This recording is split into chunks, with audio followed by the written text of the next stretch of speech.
No recuerdo exactamente cuándo fue la última vez que el silencio me pareció normal. Antes, el silencio era algo que ocurría de vez en cuando, por la noche, entre dos ruidos. Un intervalo breve, una pausa, nunca algo que se instalara. El día que todo empezó, el silencio llegó para quedarse. Había decidido quedarme en casa ese fin de semana. No fue una decisión profunda ni importante. Simplemente no tenía ganas de ver gente, ni de manejar, ni de responder mensajes. Apagué el celular y lo dejé en el cajón del escritorio, boca abajo, como si pudiera ofenderse si lo miraba demasiado tiempo. Preparé café, abrí apenas la cortina del living y me senté en el sillón con la lluvia golpeando el vidrio.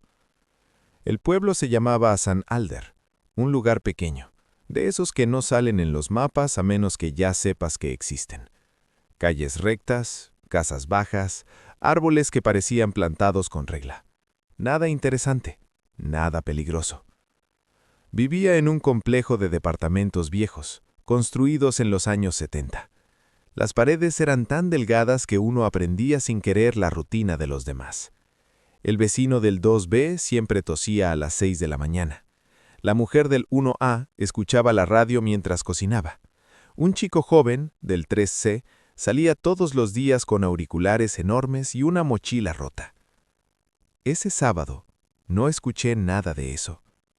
Pensé que era porque me había despertado más tarde. Miré el reloj de pared. 11:42. Raro, pero posible. La lluvia seguía cayendo con suavidad. El café ya estaba tibio. Me acomodé mejor en el sillón y encendí el televisor, solo para tener algo de fondo. No hubo sonido. La pantalla mostró estática durante un segundo y luego se volvió roja. Un rojo plano, sin textura, sin profundidad. En el centro aparecieron letras blancas, limpias, perfectamente alineadas. Transmisión de emergencia. Permanezca en su hogar. No utilice dispositivos. No se acerque a puertas ni ventanas. Espere instrucciones. No había música, no había sirenas, ningún tono urgente. Solo el mensaje. Me quedé mirándolo unos segundos, esperando que cambiara, que apareciera un presentador, un logo, algo que indicara que era real, o que no lo era. Reí por lo bajo. Debe ser una prueba, dije en voz alta, más para escuchar algo que por convicción. Busqué el control remoto. Cambié de canal. Nada. Apagué el televisor. La pantalla se oscureció y volvió a encenderse sola con el mismo fondo rojo. Sentí una incomodidad leve, como cuando algo no encaja del todo, pero aún no es una amenaza. Me levanté del sillón y fui al dormitorio para buscar el celular. Al sacarlo del cajón, la pantalla ya estaba encendida. El mismo rojo, las mismas letras, el mismo mensaje. No había vibración, no había notificación, ni sonido alguno. Intenté desbloquearlo. La pantalla no respondió. Fue ahí cuando noté algo más extraño. El departamento estaba demasiado quieto. No escuchaba la lluvia desde ese ángulo, ni pasos, ni voces, ni el zumbido lejano de autos pasando por la avenida principal. Nada. Me acerqué a la ventana del dormitorio y separé apenas la cortina. La calle estaba vacía. No tranquila, vacía de verdad. Ningún auto estacionado, ninguna persona caminando, ningún perro. Las farolas seguían encendidas a pesar de que era casi mediodía. Las casas frente al edificio tenían las persianas bajas, pero se filtraba luz desde dentro, como si estuvieran habitadas. Un escalofrío me recorrió la espalda. Recordé el mensaje: evite puertas y ventanas. Solté la cortina de inmediato y retrocedí un paso, sintiéndome ridículo por obedecer algo que no entendía. Volví al living y miré otra vez el televisor. El texto no había cambiado. Encendí la radio vieja que tenía en una repisa. Durante un segundo, escuché estática, y luego una voz masculina, grave y calmada, demasiado calmada. Permanezca en su hogar, dijo. Todo está bajo control. Espere instrucciones. Apagué la radio de un manotazo. el silencio volvió a caer más pesado que antes. Era como si el aire se hubiera espesado. Respirar requería un poco más de esfuerzo, aunque sabía que era solo una sensación. Decidí llamar a alguien. El celular seguía bloqueado, pero el teléfono fijo de la cocina todavía estaba ahí, cubierto de polvo porque casi nadie lo usaba ya. Lo levanté y marqué el número de mi hermana de memoria. Tono 1, 2, 3. Atendió. ¿Hola? Dije con alivio inmediato. No hubo respuesta. Ana, ¿estás ahí? Escuché una respiración lenta, regular. Luego su voz. Todo está bien ahora. Quédate en casa. Colgué. No grité, no lloré. Me quedé mirando el teléfono como si fuera un objeto ajeno, algo que nunca había usado antes. La voz se parecía a la de mi hermana, pero no era ella. No del todo. Le faltaba algo. Emoción tal vez. O intención. Caminé hasta la puerta del departamento y apoyé la mano en la perilla. Dudé. El mensaje volvía a mi mente como un eco. No se acerque a puertas ni ventanas. Giré la perilla apenas. No se movió. Probé de nuevo, con más fuerza. Nada. La puerta estaba trabada. No desde dentro, desde afuera. Retrocedí un paso, sintiendo cómo el corazón empezaba a latirme más rápido. Miré alrededor del departamento buscando algo que no supiera que estaba buscando. Todo parecía igual, demasiado igual. Fue entonces cuando escuché pasos en el pasillo. Lentos, arrastrados. 1, 2, 1, 2. Me acerqué despacio a la mirilla y miré. Era el chico del 3C, el de los auriculares. Caminaba sin ellos, sin mochila, con los brazos colgando a los costados. Se detenía frente a cada puerta, apoyaba la frente contra la madera y susurraba algo que no podía oír. Cuando llegó a la mía, se quedó quieto. No tocó, no llamó, solo apoyó la frente y susurró. Aunque no escuché las palabras, supe exactamente qué estaba diciendo. Todo está bien ahora. Mis manos empezaron a temblar. El chico se alejó y los pasos se perdieron por la escalera. Me deslicé hasta el suelo y me senté contra la pared, tratando de ordenar mis pensamientos. Esto no era una prueba, no era un error técnico, y no era algo externo, era algo que entraba. Esa noche no dormí. El cielo nunca se volvió completamente oscuro. Permaneció en un gris constante, como si el día se hubiera atascado. A veces creía escuchar voces muy bajas, no en el pasillo, sino dentro de las paredes, dentro del aire. A la mañana siguiente, los espejos del departamento estaban empañados. En el centro de cada uno, escrito con un dedo invisible, había una frase: «Quédate en casa». La leí varias veces, y por primera vez, una parte de mí pensó que tal vez, tenía sentido. Desperté sin recordar haberme dormido. Estaba en el suelo del living, con la espalda apoyada contra el sillón y el cuello torcido en un ángulo incómodo. El cuerpo me dolía como si hubiera pasado horas tenso, esperando un golpe que nunca llegó. Lo primero que noté fue el olor. No era humedad, no era encierro, era algo limpio, demasiado limpio, como desinfectante diluido en aire. Me incorporé lentamente, esperando que algo cambiara con el movimiento. Nada lo hizo. El departamento seguía en silencio absoluto. Ni siquiera el zumbido eléctrico habitual. Miré el reloj de pared. Las agujas no se movían. No estaban rotas, simplemente quietas. Fui a la cocina y abrí la heladera. La luz tardó un segundo en encenderse, como si dudara. El interior estaba igual que siempre, pero la comida me resultó extraña, no por su aspecto, sino por la sensación que me provocaba, como si no tuviera ganas de comer nunca más. Cerré la puerta sin sacar nada. El microondas tenía la pantalla encendida. No había números, no había hora, solo letras blancas sobre fondo rojo. Permanezca en su hogar. Lo desenchufé de la pared. El mensaje desapareció, pero por un instante juré verlo reflejado en la puerta metálica, como una imagen retenida en la retina.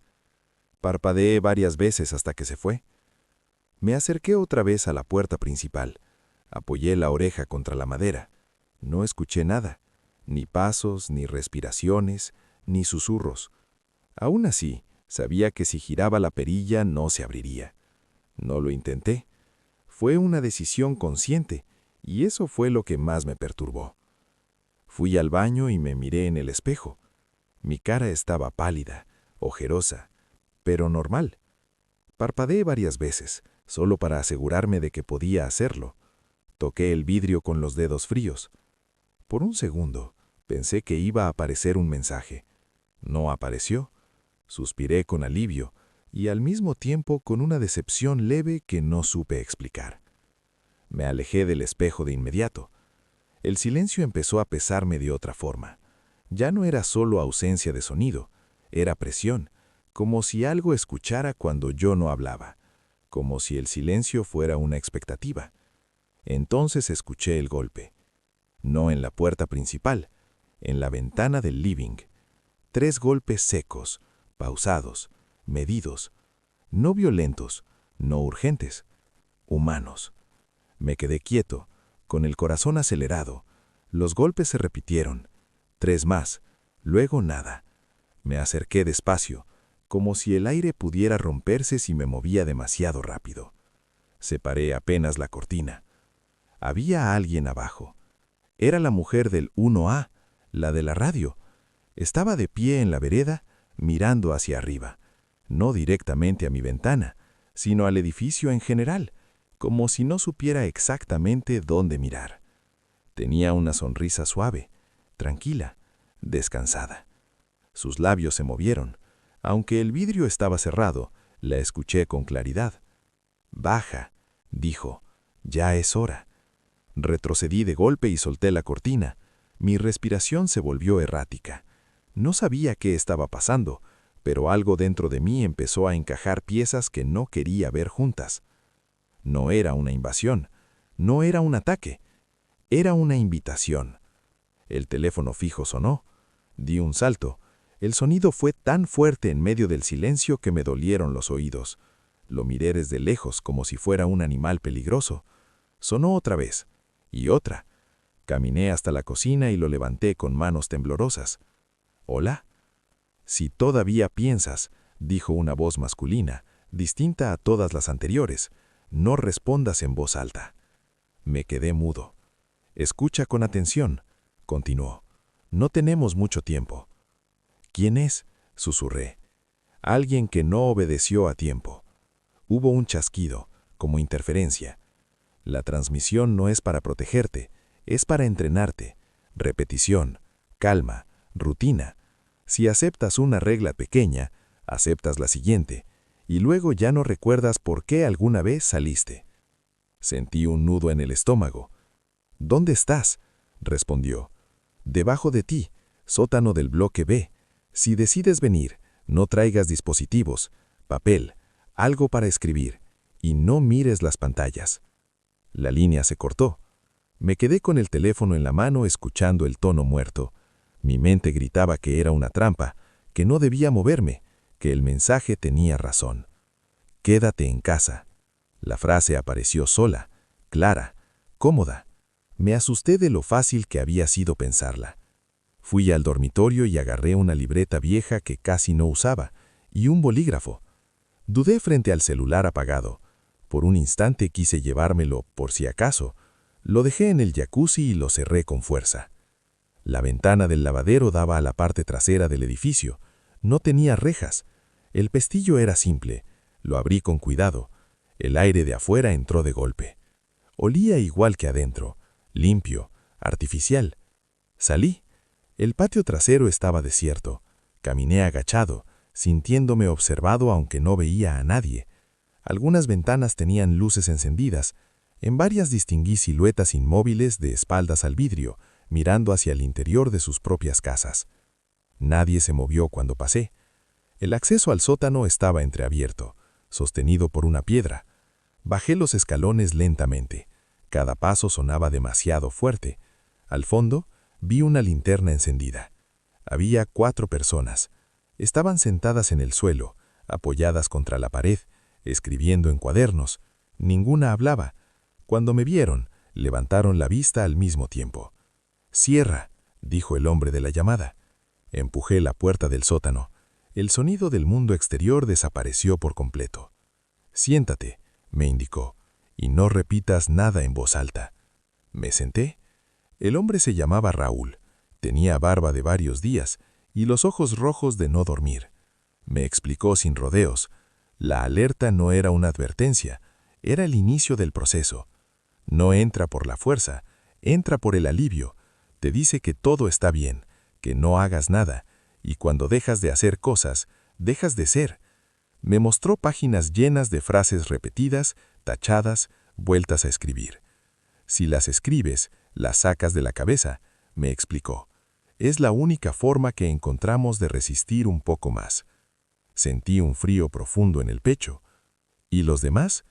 Raúl negó despacio. Los demás ya no necesitan instrucciones. En ese momento, desde arriba, se escuchó un golpe suave, luego otro y otro. Alguien estaba apoyando la frente contra la puerta del sótano, y una voz, muy cerca, susurró. «Todo está bien ahora».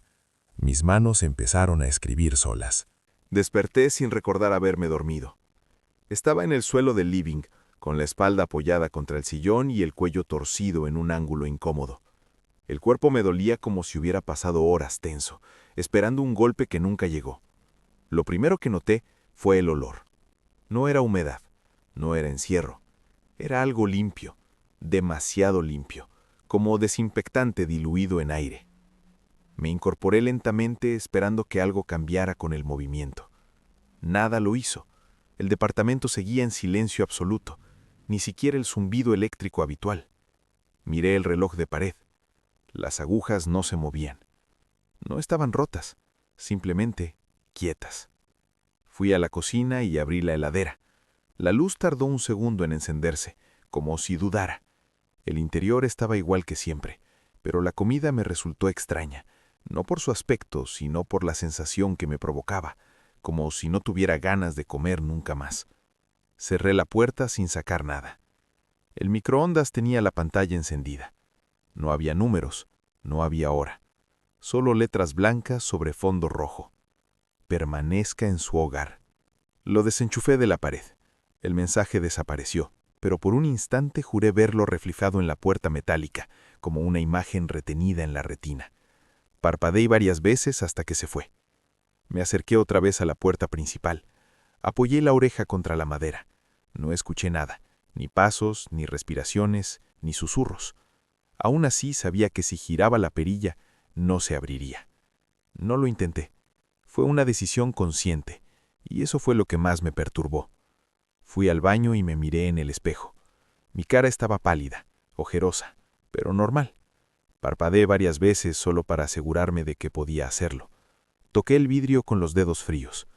Por un segundo pensé que iba a aparecer un mensaje. No apareció. Suspiré con alivio, y al mismo tiempo con una decepción leve que no supe explicar. Me alejé del espejo de inmediato. El silencio empezó a pesarme de otra forma. Ya no era solo ausencia de sonido, era presión, como si algo escuchara cuando yo no hablaba, como si el silencio fuera una expectativa. Entonces escuché el golpe. No en la puerta principal, en la ventana del living. 3 golpes secos, pausados, medidos, no violentos, no urgentes, humanos. Me quedé quieto, con el corazón acelerado. Los golpes se repitieron. 3 más, luego nada. Me acerqué despacio, como si el aire pudiera romperse si me movía demasiado rápido. Separé apenas la cortina. Había alguien abajo.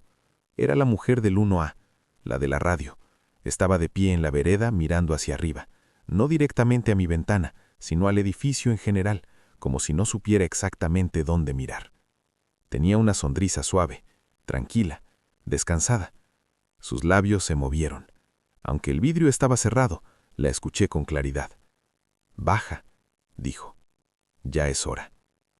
Retrocedí de golpe y solté la cortina. Mi respiración se volvió errática. No sabía qué estaba pasando, pero algo dentro de mí empezó a encajar piezas que no quería ver juntas. No era una invasión, no era un ataque, era una invitación. El teléfono fijo sonó. Di un salto. El sonido fue tan fuerte en medio del silencio que me dolieron los oídos. Lo miré desde lejos como si fuera un animal peligroso.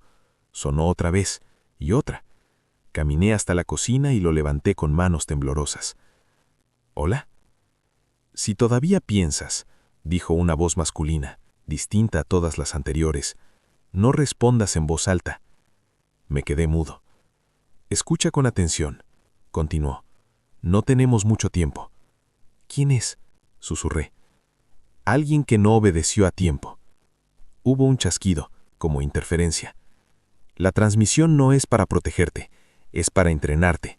Repetición, calma, rutina. Si aceptas una regla pequeña, aceptas la siguiente, y luego ya no recuerdas por qué alguna vez saliste. Sentí un nudo en el estómago. ¿Dónde estás? Debajo de ti, respondió. Sótano del bloque B. Si decides venir, no traigas dispositivos, papel, algo para escribir, y no mires las pantallas. La línea se cortó. Me quedé con el teléfono en la mano escuchando el tono muerto. Mi mente gritaba que era una trampa, que no debía moverme, que el mensaje tenía razón. Quédate en casa. La frase apareció sola, clara, cómoda. Me asusté de lo fácil que había sido pensarla. Fui al dormitorio y agarré una libreta vieja que casi no usaba y un bolígrafo. Dudé frente al celular apagado. Por un instante quise llevarlo, por si acaso. Lo dejé en el yacamán y lo cerré con fuerza. La ventana del lavadero daba a la parte trasera del edificio. No tenía rejas. El pestillo era simple. Lo abrí con cuidado. El aire de afuera entró de golpe. Olía igual que adentro. Limpio, artificial. Salí. El patio trasero estaba desierto. Caminé agachado, sintiéndome observado aunque no veía a nadie. Algunas ventanas tenían luces encendidas. En varias distinguí siluetas inmóviles, de espaldas al vidrio, mirando hacia el interior de sus propias casas. Nadie se movió cuando pasé. El acceso al sótano estaba entreabierto, sostenido por una piedra. Bajé los escalones lentamente. Cada paso sonaba demasiado fuerte. Al fondo vi una linterna encendida. Había 4 personas. Estaban sentadas en el suelo, apoyadas contra la pared, escribiendo en cuadernos. Ninguna hablaba. Cuando me vieron levantaron la vista al mismo tiempo. «Cierra», dijo el hombre de la llamada. Empujé la puerta del sótano. El sonido del mundo exterior desapareció por completo. «Siéntate», me indicó, «y no repitas nada en voz alta». Me senté. El hombre se llamaba Raúl. Tenía barba de varios días y los ojos rojos de no dormir. Me explicó sin rodeos. La alerta no era una advertencia, era el inicio del proceso. No entra por la fuerza, entra por el alivio. Te dice que todo está bien, que no hagas nada, y cuando dejas de hacer cosas, dejas de ser. Me mostró páginas llenas de frases repetidas, tachadas, vueltas a escribir. Si las escribes, las sacas de la cabeza. Es la única forma que encontramos de resistir un poco más. Sentí un frío profundo en el pecho. ¿Y los demás? Raúl negó despacio. Los demás ya no necesitan instrucciones. En ese momento, desde arriba, se escuchó un golpe suave, luego otro y otro. Alguien estaba apoyando la frente contra la puerta del sótano. Y una voz muy cerca susurró: «Todo está bien ahora». Mis manos empezaron a escribir solas. El mundo no terminó con una explosión ni con fuego cayendo del cielo. Terminó en habitaciones cerradas, en camas deshechas, en personas sentadas mirando la pared mientras el cuerpo seguía respirando por costumbre. Dormir ya no significaba descanso, era una concesión. Cada vez que alguien cerraba los ojos, algo avanzaba un paso más. Los que aún podían soñar eran tratados como anomalías. Se los estudiaba, se los aislaba, se los vigilaba día y noche. Describían sueños fragmentados, incompletos, como ruinas de algo antiguo. Siempre había un elemento común, una vastedad oscura, infinita, y la sensación de ser observados desde una altura imposible.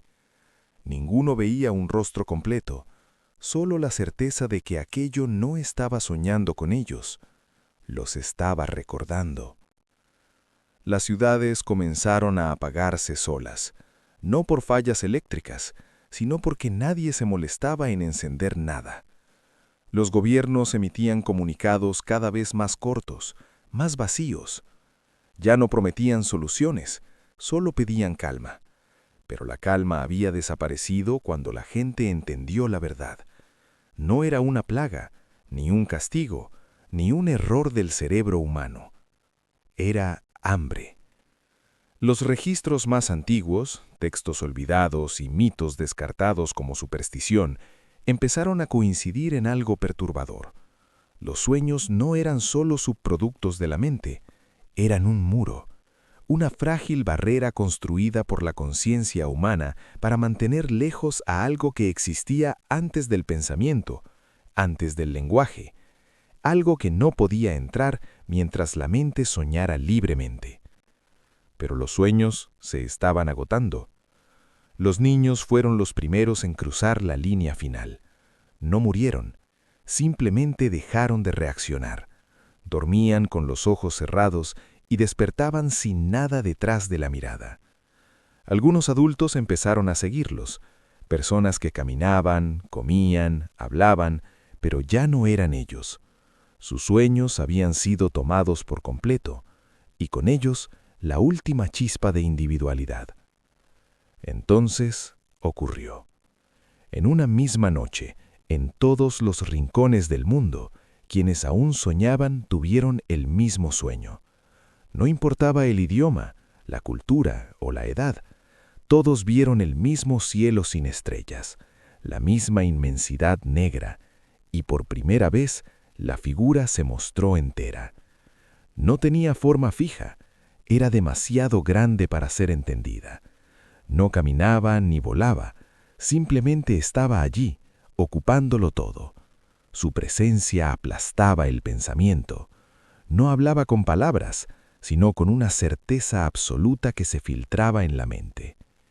Ya no sueñan conmigo. Ahora yo sueño con ustedes. Millones despertaron gritando. Millones más no despertaron nunca. A la mañana siguiente, el mundo seguía existiendo, pero algo esencial había cambiado. El silencio era distinto, más profundo, más lleno. Las personas que quedaban sentían una presión constante, como si la realidad fuera una pared demasiado delgada. Ya no había sueños, ni siquiera oscuridad. Al dormir, solo había una conciencia ajena observando desde adentro. Los últimos humanos entendieron demasiado tarde que no estaban siendo invadidos, estaban siendo reemplazados. Cada noche, un poco del mundo pasaba al otro lado, y cuando el último ser humano cerró los ojos sin soñar, la barrera desapareció por completo. No hubo gritos, no hubo resistencia, solo un planeta lleno de cuerpos despiertos, soñados por algo que al fin había logrado entrar. No quedó nadie que pudiera decir exactamente cuándo comenzó el verdadero cambio. No hubo un día uno, no hubo anuncio. Fue una transición silenciosa, como cuando el cuerpo se enfría después de la muerte y nadie lo nota hasta tocarlo. El mundo seguía moviéndose, pero ya no avanzaba hacia ningún lugar. Las personas que aún caminaban lo hacían por inercia. Iban a trabajos que ya no tenían sentido. Hablaban con voces que sonaban huecas incluso para ellas mismas. La memoria empezó a fallar de formas extrañas. No se olvidaban nombres o fechas, sino conceptos. La gente olvidaba por qué algo le importaba, por qué amaba, por qué temía. Las emociones se volvían ecos débiles, reflejos de algo que había existido antes. Dormir se convirtió en un acto ceremonial. No había sueños, pero tampoco inconsciencia. Al cerrar los ojos, la mente no descansaba, se alineaba. Algo ajustaba pensamientos, suavizaba recuerdos, borraba irregularidades. Cada noche, la humanidad era afinada como un instrumento que ya no tocaba su propia música. Algunos comenzaron a escribir compulsivamente antes de dormir, frases sin sentido aparente, dibujos de formas imposibles, espirales que se repetían una y otra vez. Al despertar, no recordaban haberlos hecho, pero sentían una extraña tranquilidad al verlos, como si hubieran cumplido con una obligación importante mientras dormían. Las pocas grabaciones de electroencefalogramas que aún se realizaban mostraban patrones idénticos en todos los sujetos dormidos, sin importar edad, cultura o historia personal. No era sueño, era sincronización. Por primera vez, la mente humana no pensaba en plural, pensaba como una sola cosa observada desde millones de puntos. Entonces aparecieron los primeros que hablaban en voz alta, mientras dormían. No murmuraban palabras reconocibles, emitían sonidos graves, lentos, cargados de intención. Quienes los escuchaban sentían una presión inmediata en el pecho, una necesidad casi dolorosa de cerrar los ojos y unirse. Algunos lo describieron como nostalgia por un lugar que nunca habían conocido, otros como el recuerdo de un hogar anterior a la vida. Las fronteras dejaron de importar, no porque hubiera paz, sino porque nadie sentía la necesidad de cruzarlas. Los conflictos se desvanecieron por agotamiento emocional.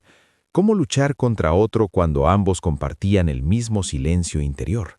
Las armas se oxidaron en almacenes olvidados. No hubo vencedores, tampoco vencidos, solo abandono. Y entonces, por primera vez, ocurrió algo nuevo. Algunas personas comenzaron a despertar con recuerdos que no les pertenecían, paisajes imposibles, cielos con más colores de los que el ojo humano podía procesar, ciudades que no estaban construidas con materia, sino con intención. No eran sueños, eran fragmentos, recuerdos filtrándose desde el otro lado. La entidad no solo había entrado, estaba enseñando. Cada noche, más mentes humanas eran utilizadas para imaginar, construir, sostener. El planeta dejó de ser solo un lugar físico y comenzó a transformarse en una extensión de algo mayor. Las leyes de la realidad se volvieron flexibles en zonas específicas, edificios que parecían más grandes por dentro, calles que cambiaban sutilmente de forma si nadie las observaba directamente.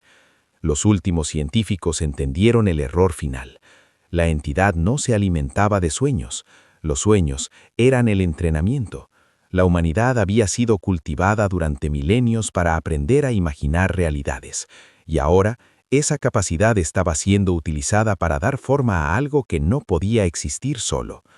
La noche siguiente, nadie durmió por decisión propia, simplemente ocurrió. Y en algún lugar que ya no podía llamarse afuera, algo abrió los ojos usando millones de mentes humanas como reflejo y comenzó a soñar un mundo nuevo, superpuesto al antiguo, uno que ya no necesitaba a sus creadores despiertos. Al principio nadie notó cuándo el cielo empezó a verse distinto. No fue un cambio brusco ni un color nuevo. Era más bien una sensación persistente, como si el espacio entre las cosas se hubiera vuelto más denso. Las nubes parecían quedarse quietas demasiado tiempo. El sol seguía saliendo, pero ya no daba la impresión de iluminar, sino de revelar lo justo. Las zonas donde la realidad se había vuelto flexible comenzaron a expandirse. No avanzaban como una marea visible, sino como una idea contagiosa. Un edificio era un poco más largo al recorrerlo. Una habitación tenía una esquina que no recordabas haber visto antes. Nadie se alarmaba. El asombro también había sido suavizado noche tras noche. Las personas ya no hablaban de mañana. El lenguaje perdió el futuro. Todo ocurría en un presente continuo, inmóvil. Comer, caminar, dormir, despertar. No había prisa, tampoco urgencia. Algo sostenía el mundo desde adentro, como una mano enorme evitando que se derrumbara, no por cuidado, sino porque aún no había terminado de usarlo. Los niños empezaron a dibujar lo mismo en distintos continentes, sin conocerse, sin comunicarse, espirales abiertas, ojos incompletos, figuras demasiado grandes para caber en el papel. Cuando se les preguntaba qué era, respondían con naturalidad que no lo sabían, pero que así se ve cuando está pensando. Algunos adultos comenzaron a recordar cómo era soñar. No sueños completos, fragmentos rotos, sensaciones sin imagen, el impulso de huir sin saber de qué. Eran recuerdos dolorosos porque traían consigo algo olvidado: separación, individualidad, la idea de estar solo dentro de la propia cabeza. Para la mayoría, esa sensación era insoportable. Preferían volver a dormir y dejar que la sincronía los envolviera otra vez. Pero no todos. Un grupo muy pequeño empezó a resistirse de una forma distinta a la anterior.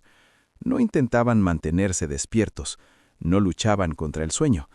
Hacían algo más peligroso. Intentaban soñar mal. Forzaban imágenes caóticas, pensamientos contradictorios, recuerdos mezclados. Usaban miedo, culpa, deseo, todo lo que la entidad había intentado suavizar. Las primeras veces fallaron.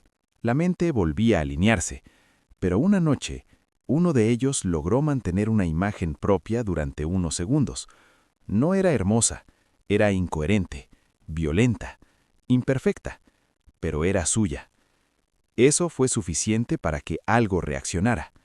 El mundo tembló de forma casi imperceptible. No un terremoto, sino una vibración interna, como si una cuerda gigantesca hubiera sido pulsada por error. En muchas personas apareció un dolor de cabeza repentino.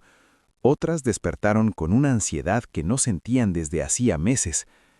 Por primera vez desde que los sueños habían desaparecido, la entidad mostró algo parecido a incomodidad. Esa noche, quienes intentaron soñar por voluntad propia, sintieron una presión abrumadora. No una orden, sino una corrección. Una fuerza empujando sus pensamientos hacia la calma, hacia la unidad. Algunos cedieron, otros no. Uno de ellos murió. No físicamente, su cuerpo siguió respirando, pero su mente colapsó hacia adentro, como una estrella fallida. Quedó vacío incluso para la entidad. Un punto ciego, un error imposible de usar. Y eso cambió todo, porque por primera vez, la cosa que soñaba el mundo encontró algo que no podía integrar, no podía borrar, no podía imaginar. Un espacio donde su sueño no entraba. Esa noche, mientras millones dormían sincronizados, algo inmenso se detuvo a observar un fallo diminuto en su creación, y por primera vez desde que existía, tuvo que adaptarse. El fallo no se propagó de inmediato. No fue una rebelión ni una chispa heroica. Fue una imperfección microscópica, casi elegante, incrustada en un sistema que jamás había sido diseñado para tolerar errores. La entidad no reaccionó con furia, reaccionó con atención. Las personas comenzaron a experimentar despertares distintos, no más lúcidos, sino más densos, como si algo revisara cada pensamiento al abrir los ojos. Los recuerdos se ordenaban con un cuidado excesivo. Las emociones incómodas duraban menos. La tristeza se diluía antes de tomar forma. La entidad estaba ajustando parámetros, pero los puntos ciegos permanecían. El cuerpo vacío del primero seguía vivo, pero alrededor de él ocurrían cosas extrañas. Los relojes se detenían por segundos. Las pantallas mostraban ruido estático. Las personas que se acercaban sentían una presión inversa, como si algo faltara en el aire. No miedo, ausencia. Y la ausencia era algo que la entidad no comprendía. Quienes habían intentado soñar mal comenzaron a encontrarse entre ellos sin proponérselo. Caminaban por calles distintas, pero giraban la misma esquina. Se sentaban en el mismo banco sin recordar por qué. No era coordinación consciente, era resonancia, imperfecciones reconociéndose. Cuando dormían, ya no eran arrastrados por completo. Algo en sus mentes ofrecía resistencia pasiva, como arena en un engranaje. No podían construir sueños completos, pero podían generar ruido, pensamientos inconclusos, imágenes que no llevaban a ningún lugar. Eso bastaba para provocar distorsiones locales. En una ciudad, un edificio colapsó hacia adentro sin romperse. En otra, una avenida se extendió más de lo debido, repitiendo el mismo tramo una y otra vez. La realidad soñada empezaba a mostrar costuras. La entidad respondió de la única forma que conocía, profundizando. Esa noche, el sueño común fue más intenso, más invasivo. Muchos despertaron llorando sin saber por qué. Otros despertaron con una certeza nueva. No estaban solos, ni siquiera dentro de su propia mente. La sincronía se volvió casi total. Millones pensaron lo mismo al mismo tiempo, sin palabras. Pero al hacerlo, amplificaron el problema. Porque el pensamiento único no podía distinguir el error del sistema. Al intentar corregirlo, lo distribuía. Los puntos ciegos comenzaron a aparecer en otros durmientes, personas que despertaban con lapsos de memoria imposibles, momentos en los que no sentían nada, ni calma ni conexión, solo un vacío seco, irreconciliable. La entidad empezó a perder definición, no de forma visible, sino conceptual. Las imágenes compartidas de ella se volvieron inconsistentes. Algunos la recordaban inmensa, otros fragmentada, otros no podían recordarla en absoluto. Un ser que existía solo mientras era imaginado empezaba a enfrentar un problema esencial, demasiadas mentes fallando a la vez. Entonces intentó comunicarse, no con palabras, con estructura. El mundo se reorganizó para transmitir un mensaje. Las ciudades adoptaron patrones repetitivos. Las noches se alargaron. El cielo mostró la misma formación una y otra vez. No era amenaza, era súplica. Imagíname bien. Pero la humanidad defectuosa ya no podía hacerlo. Los resistentes no intentaron atacar, no tenían armas ni planes, solo persistían en su error, en recordar emociones incompatibles, en sostener contradicciones, en permitir que el miedo y el deseo coexistieran sin resolverse. Eso fue lo que la entidad nunca aprendió. No sabía soñar mal, y en un universo sostenido por imaginación compartida, la incapacidad de tolerar el caos no era fortaleza, era fragilidad. Esa noche, por primera vez, el sueño común se fragmentó. Millones despertaron a mitad de algo incompleto, y en esa grieta diminuta, la realidad dejó de obedecer por un instante. Suficiente para que el mundo recordara que alguna vez no había sido soñado por nadie. El instante de desobediencia no duró mucho, pero dejó una marca imposible de borrar. No fue una grieta visible ni una explosión de realidad. Fue más parecido a un lapsus colectivo, un parpadeo donde el mundo existió sin supervisión. En ese lapso diminuto, algo antiguo volvió a sentirse verdadero: el azar. Las personas despertaron con recuerdos inconsistentes, no recuerdos nuevos, sino recuerdos que no encajaban. Momentos de la infancia que nunca ocurrieron. Sensaciones asociadas a lugares que jamás visitaron. La entidad había intentado recomponer el sueño común demasiado rápido y había mezclado fragmentos incompatibles. Eso debilitó la sincronía. Por primera vez desde el comienzo, la humanidad no compartía el mismo ritmo interno. Algunos pensaban más rápido, otros más lento, otros no lograban conectar del todo. La unidad empezó a perder eficiencia. Y para algo que dependía de millones de mentes alineadas, la ineficiencia era una forma de daño. Los puntos ciegos ya no eran raros. Aparecían de manera espontánea. Personas que, durante minutos u horas, quedaban fuera del sueño compartido. No estaban dormidas ni despiertas. Simplemente eran propias. Al regresar, lloraban sin saber por qué. No por dolor, sino por haber sentido algo irrepetible. La entidad intentó aislarlos. Las zonas donde aparecían se volvieron borrosas. Las cámaras fallaban. Las grabaciones se corrompían. No como censura, sino como incapacidad. El sueño no sabía cómo representar aquello que no estaba soñando con él. Mientras tanto, la realidad superpuesta comenzó a mostrar desgaste. Las estructuras soñadas requerían mantenimiento constante. La entidad debía invertir cada vez más atención en sostenerlas.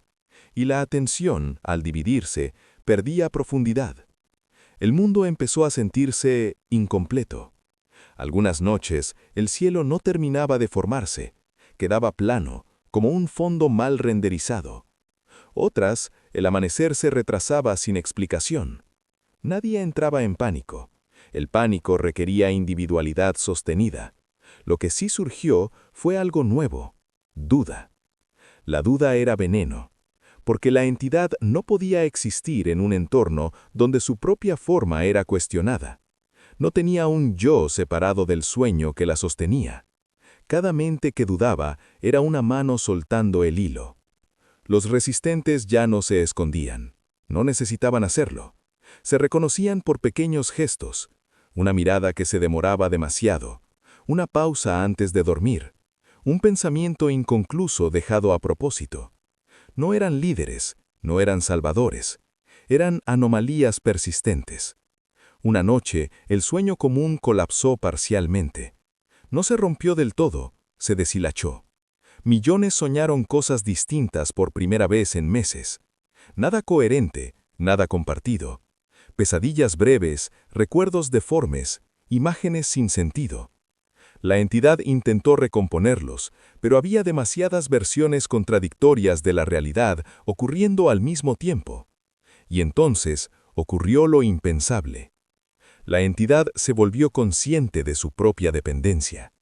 No del todo, no como un humano lo entendería, pero lo suficiente para sentir algo cercano al miedo. No miedo a desaparecer, sino a quedar incompleta, a seguir existiendo pero deformada, sostenida por fragmentos defectuosos de imaginación humana. Por primera vez, no intentó corregir, intentó negociar. El mundo no escuchó palabras, escuchó concesiones. Las noches se volvieron menos invasivas. Algunas personas recuperaron sueños personales, débiles pero propios. Pequeñas islas de subjetividad permitidas dentro del sistema. No era libertad, era un compromiso. La humanidad no había ganado. La entidad no había sido expulsada. Ambas habían descubierto algo peligroso. Necesitaban al otro, pero no en la forma absoluta que había existido antes. Y en algún lugar entre el sueño compartido y el pensamiento individual, nació un equilibrio inestable, sostenido por una verdad incómoda. Mientras exista alguien capaz de soñar mal, nada que dependa de la perfección podrá dominarlo todo. El equilibrio no se anunció, simplemente empezó a sentirse. Las noches dejaron de ser completamente ajenas, pero tampoco volvieron a ser íntimas. Algunas personas soñaban con fragmentos propios y otros prestados. Otras no soñaban en absoluto, pero despertaban con una vaga sensación de haber estado en compañía. El mundo aprendió a vivir con esa incomodidad.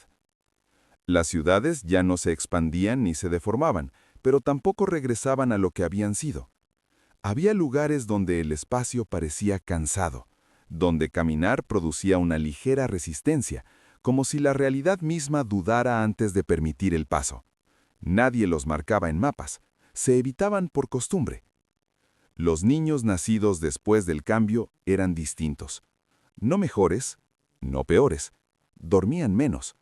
Cuando soñaban, lo hacían de forma errática, saltando entre imágenes sin coherencia. Los médicos decían que era normal. Los padres aprendieron a no preguntar demasiado cuando los encontraban mirando al techo, despiertos en plena madrugada, como si escucharan algo lejano. La entidad seguía allí. No como antes, no completa, no dominante. Existía distribuida, sostenida por millones de mentes que ya no encajaban del todo entre sí. No podía imponer un sueño único sin riesgo de fragmentarse más. Tampoco podía retirarse. El mundo que había comenzado a soñar necesitaba ser sostenido, aunque fuera de forma imperfecta. Algunos de los resistentes desaparecieron con el tiempo. No murieron, simplemente se volvieron imposibles de ubicar. Sus nombres se borraron de registros, sus rostros dejaron de ser recordados con claridad. Se decía, en susurros, que habían encontrado la forma de vivir completamente fuera del sueño compartido. Si era cierto o no, nadie lo sabía, y nadie estaba seguro de querer saberlo. A veces, en noches muy específicas, el cielo parecía observar de vuelta, no con intención, con curiosidad, como si algo estuviera aprendiendo lentamente a aceptar la imperfección. o tal vez a copiarla.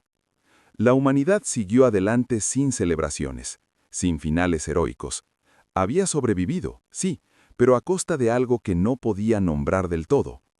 La certeza de estar sola había desaparecido para siempre.